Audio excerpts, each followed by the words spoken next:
నేను శాసనం ద్వారా నిర్మాతమైన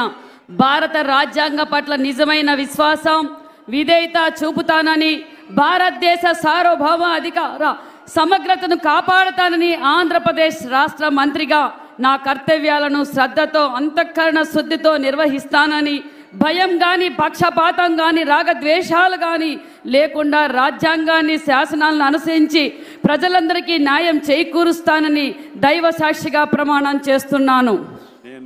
సంజీవి రెడ్డి గారి సవిత అనే నేను ఆంధ్రప్రదేశ్ రాష్ట్ర మంత్రిగా నా పరిశీలనకు వచ్చిన లేదా నాకు తెలియజేసిన ఏ విషయాన్ని నా కర్తవ్యాలను సక్రమంగా నిర్వహించేందుకు అవసరమైన మేరకు తప్ప ప్రత్యక్షంగా కానీ పరోక్షంగా కానీ ఏ వ్యక్తికి లేదా వ్యక్తులకు తెలియపరచనని లేదా వెల్లడించనని